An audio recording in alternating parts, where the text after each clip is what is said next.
Menene cutar hawan jini? To yau a kansa zamu tattauna. Ana cewa mutum ya kamu da wannan cuta ne idan an auna shi da na'urar awon karfin bugun jini wato sphygmomanometer ko in ce mercury wadda ta nuna awon jininsa ya kai 140/90 mm. kuma awon ya dawwama a haka. Sai dai wannan adadin yana sabawa saboda bambancin shekaru da kuma jinsi, namiji ko mace, da irin halin da mutum yake ciki da sauransu. A takaice dai sai an ga likita ya auna za a iya tabbatar ma mutum yana da cutar ko baya da ita. Menene yake kawo cutar hawan jini? La'akari da yadda wannan cuta ke faruwa ga mutane, an raba wannan cuta zuwa gida biyu. Kashi na farko, sama da kashi 90 na mutane da ke fama da wannan cutar har yanzu ba a san takamaiman dalilin da za a ce shi ya kawo masu wannan cuta ba, sai dai akwai wasu abubuwa ko al'amura da aka alakanta ga faruwar wannan cuta ga waɗannan mutane na kashin farko. Waɗannan abubuwan sun haɗa da yanayin ƙwayoyin halittar ɗan adam, ma'ana ana iya gadon wannan cutar kuma an fi samun ta a baƙaƙen fata. Haka zalika yawaita shan gishiri fiye da kima da yawaita shan barasa, giya ko kibar jiki mai tsananin yawa da kuma rashin motsa jiki da sauransu na ɗaya daga cikin abubuwan da ke haddasa wannan cutar kuma yana tunzura ta. Kashi na biyu, a wannan bangare an gano wasu cututtuka na musamman da suke kawo wannan cuta. Cututtukan sun hada da cututtukan da ke shafar kodar mutum da kuma cututtukan da ke shafar kwakwalwa da wasu daga cikin magunguna na bature ko wasu cututtuka da ke shafar jijiyoyin jini da dai sauransu. Su ma sukan ba da gudumawa wajen assasa wannan cutar.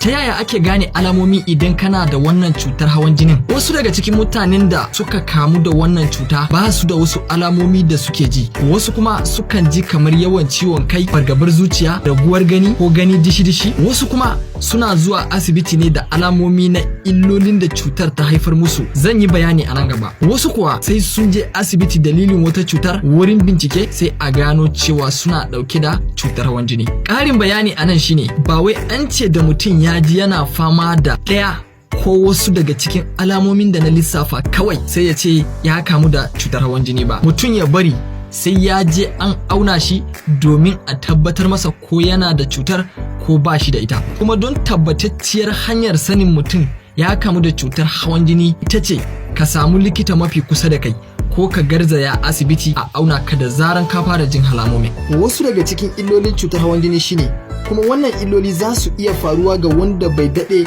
da kamuwa da cutar hawan jini ba ko kuma ga wanda ya daɗe da ita. Sun kunshi ciwon koda wanda zai iya jawowa ta daina aiki, raguwar gani ko makancewar ido, ciwon shanyewar wani bangare na jiki kamar rabin jiki wato paralyze, ko ciwon zuciya da dai sauransu. Sai dai abin da ya kamata a fahimta game da waɗannan matsaloli shine ba cutar hawan jini kawai ke kawo su ba, za a iya samun su ta wasu cututtuka kamar ciwon suga wato diabetes da sauransu. Waɗannan illoli sun fi faruwa ga mutanen da suke da wannan cuta ta hawan jini kuma ba sa shan magani ko kuma ba sa sha kamar yadda likita ya umarta. Menene maganin cutar hawan jini? Akwai magunguna kala-kala da ake bayarwa ga masu wannan cuta. Suna yin amfani ne wajen tabbatar da daidaitar awon jini na mutum ta yadda ba zai yi yawa har ya kai ga samar da waɗancan illoli da na ambata a baya ba. Wannan dalilin ne yasa hukumar lafiya ta China wacce ake kira TCN Traditional Chinese Medication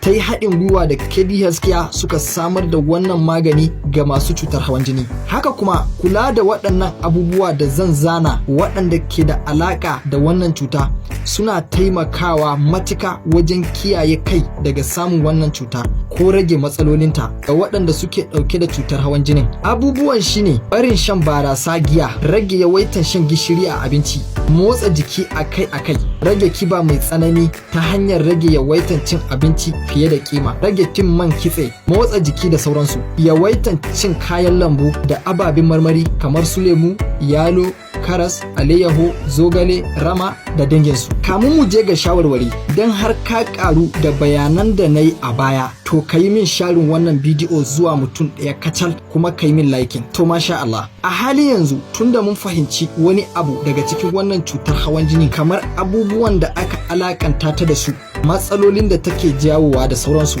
to ya kamata mu tashi haika mu nemi kariya daga gare ta kamar yadda Allah subhanahu wata'ala da manzonsa suka umarta. Ba ƙaramin kuskure ne ba ga mai wannan cuta ya ƙi shan magani, wato ya ce ya warke domin ba shi jin alamominta. A yanzu babu wani magani da ke warkar da ita gaba ɗaya har abada, sai dai a samu sauƙi da zai ba da damar rayuwa kamar yadda mai lafiya yake yi.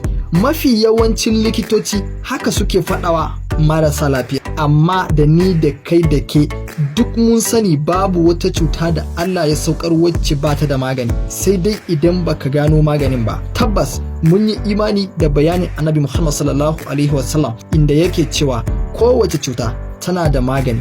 Babban dalilin yin wannan bidiyo don na sanar da ku cewa a halin yanzu fa an samo maganin hawan jini shine wannan. Kamin DM ko magana a WhatsApp don samun maganin kai tsaye tare da ƙarin shawarwari. Mun buɗe sabon YouTube channel mai suna DS-KED. Za ku iya bin mu ta can domin samun sabbin bidiyoyi na ilmintarwa irin wannan, ko Facebook page shi ma DS-KED don ganin saƙonninmu kai tsaye. Naku har kullum mai magana shine Dr. Suleiman. Idan baka danna halamar following ba, ba za ka ƙara ganin makamancin wannan bidiyo ko sunan shafinmu Tech Medicine 04.